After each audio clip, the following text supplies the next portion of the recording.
fasting and word study, and it tells why they don't get answers from it. Because they are using spirituality to feed lust. And God says, no. Even if it is scripture you are quoting, I have to examine your heart. Is it going to be at the expense of the health of your soul? Listen, you have heard me say this, my dear people, and let me repeat it here in your presence. There is nothing in my life today by the mercies of God that I cannot give God. Nothing. Nothing. When I started with God and God started lifting me, I prayed to him. I said, Lord, this is a personal prayer from me to you. May I never know the full extent of my impact. I don't want to know it because it can be distracting. If I have that knowledge, Satan can come to me and say, I hope you know you are a very great man. Do you know how great you are? Aha. I hope you know that the temptation of great men is to fall down. When Satan met Jesus, he said, he took him to a holy mountain and said, fall down. Angels will hold you.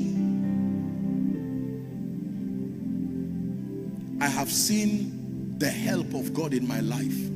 I have seen the mercy of God in my life. Let me tell you how I found it. I didn't find it by looking for it. I found it by looking away from all those things and staying with him. Staying with him. Staying with him. Making your spirit man so large and robust. And before you know it, you become a magnet in the spirit. You will begin to draw the things that even, listen. Let's assume that this man of God is a businessman. Do you know most times, if say for instance, just in this example, I tell him, sir, can I design a spiritual growth template for you? The man will say, no, I'm not a man of God. I'm a businessman. Bring things that deal with common sense. Give me 5 years with this man. Eventually, I'm not a businessman, but I can follow a template that even him as a businessman, he will still be behind. And he's saying, you are not a businessman, but what are you doing in the circle of wealthy people? The health of your spirit man.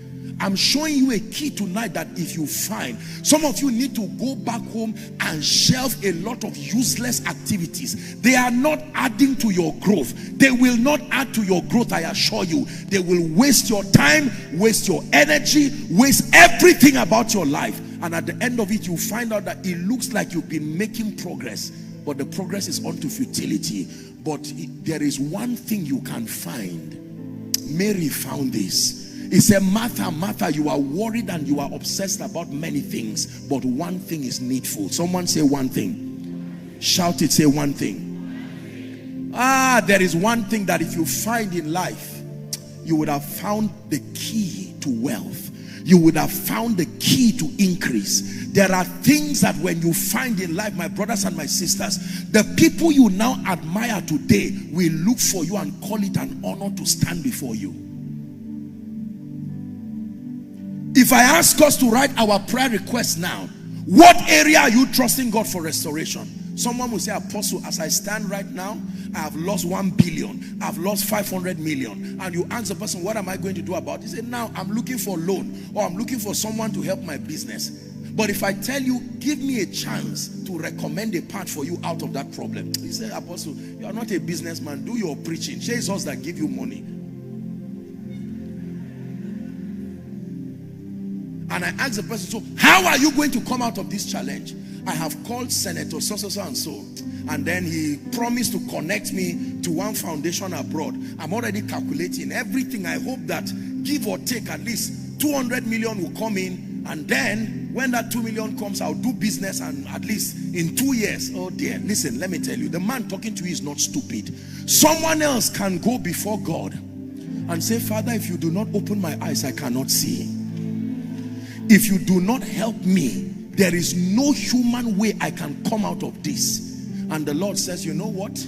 Leave the issue of business. Leave the issue of profit. Focus on me. Satan desires to sift you. And you can throw business and everything and stay and say, I have lost everything in my life. I will not lose my soul. Lord, let's start again. My brother, you can be in that place and one idea in his presence, one connection in his presence, The Spirit of God. Is it not in your Bible that the steps of a good man are ordered by the Lord? You can get up from your frailty and step into a conference like this, and God will orchestrate that you sit down near a helper, and the person says, young man, what do you do? And says, I'm just a graduate. He says, the Spirit of God said I should hold your hand till you are established. Now, when you come back and meet the person who left God to look for success, the person will say, no, you are just lucky. I'm sure you succeeded just because you are in ministry. It's a lie. It is the profit of his presence. I used to think this template only works for men of God. The template of making sure that you are surrendered and staying in his presence.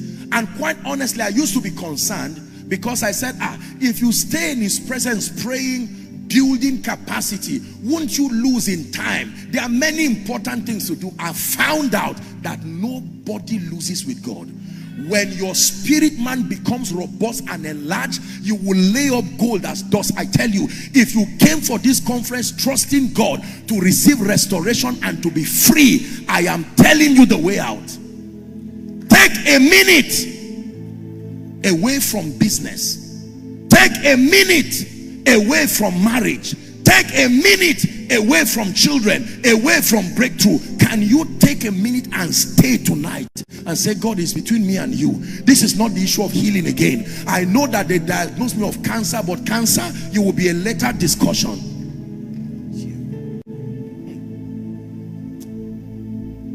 For when you find him, when you touch him, when you encounter the God of the Bible, not the one you hear people saying they met, when you encounter the God of Israel, when he places something upon your life, you will go out and in a moment, I'm telling you, it will not take that long. God will raise men. God will raise systems. He will give you wisdom. We're starting tonight because tonight is a cry for a restoration of our soul.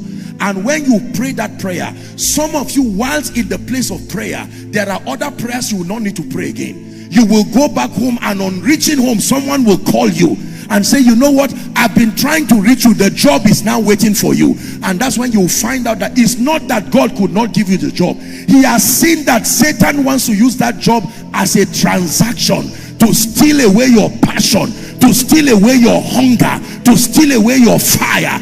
And let me tell you this, if you hear me saying this thing and you feel in your heart I'm wasting your time, it's an attack on your destiny.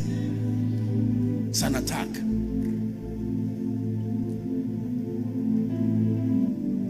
There are things only God can do in the life of a man. I have studied success from a business standpoint. I have studied success from an entrepreneurial standpoint. By the mercies of God, I have studied success from a leadership standpoint. I have studied success from a spiritual standpoint. I have come to a conclusion that it doesn't matter what route you take, if your soul, the health of your spirit man, if that is not sorted, you will prosper. You will make money, doors will open, but there is calamity eventually waiting for you. It doesn't matter even if it's after 20 years. You can do ministry without his presence and excel, and one day, overnight, something happens to you. Satan is not foolish. He does not attack in one day. He gives you room so that you can continue without God's presence, so that you can continue without your fire. Listen to me. I came here by the Spirit tonight to challenge you, using my life and to honor your sacrifice of coming to this place. For some of you, what God is calling you to do now, He says, son, I've always cried for your attention. You've gotten so busy trying to make life work, busy trying to build a house, not knowing that except the Lord builds a house, they labor in vain that build it. Except the Lord watches over a city, the watchman watcheth but in vain. There are people by the mercies of God that I've met in my life today, and it's almost like a dream. I would never have imagined that at this point in my life. By what connection would I have gotten to that level? But God for you. when he finds your heart. Who is God speaking to? When God can find your heart. There are many things that happen in the secret place that becomes your security. Number one is a circumcision that happens within your heart. Because you see, the tendencies of men is such that until God vets you, even you can deceive yourself. The Bible says the heart of man is desperately wicked. Oh God, bless me and I will bring the money to church. It's a lie. You are sincere, but you are still lying. You don't even know the state of your heart. The Bible says that the heart of man is deceptive above all things. You know what it means to have plenty and it does not affect your passion for God? You know what it means to be lifted and still be humble and remain on your knees? It is not human. It is not natural. It is a circumcision that happens when you stay with him. When God demands that you stay, he's not delaying your growth. When God demands that you stay, he's not wasting your time. My dear sister, hear me. I'm speaking to you by the Spirit. Don't let naysayers make you feel that the time invested in God's house, the time invested in building your health, capacity in the Spirit. When you plant, sometimes the plant does not just sprout and start bearing fruit. There are trees like the baobab tree and other trees that would take a long time. It will look like progress is not happening. One way you know you are walking with God is that there will always be silent years in your life. Years that only God can tell what is happening to you. You yourself cannot tell whether you are making progress or not, because all the parameters to measure success will be missing, and God will keep it intentionally. He will teach you to be used to him without things and be comfortable before he brings things. Did you hear what I said? He will teach you to be used to his presence, that if I have his presence without money, I am still successful. If I have his presence without a name, I am still successful. When his presence becomes your all, everything added to it does not distract you again.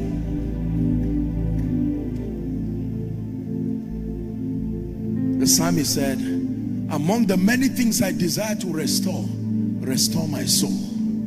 Restore my soul. For someone, restore my soul means restore my prayer life. Apostle, I did not start this way. I used to be on fire. That fire upon my altar. For some of you, it was so whilst you were on campus. Before you became a businessman, while you were a faithful member of a fellowship, it was prayer every time. And by that momentum, you were gaining ascendance in the spirit. You began in the spirit. Who distracted you? What distracted you now? For some, family life became the temptation and the bait Satan used to distract you. Others, ministry. Others, money. Others, the desire to make it. God is the one who designed this system. He is not evil to leave your needs unattended to, but there is a protocol.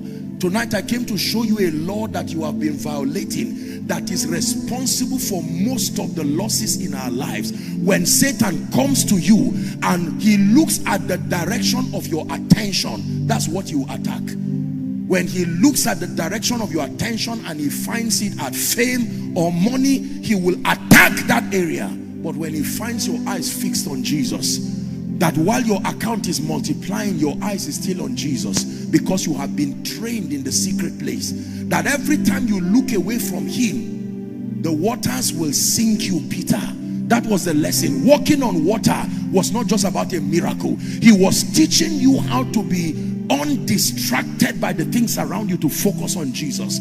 When Peter looked away from Jesus and began to look at other things like ministry, like growth, like whatever it is, he sank. Let me tell you this. When I was to start ministry, the difficulty was how to be able to raise finances for ministry, because I made up my mind that I was going to serve God void of compromise, that I would never manipulate anybody for myself or to fund the work. And based on the visions that God was showing me, I knew that this work would require enormous resources. How was God going to help me through this? By his mercy.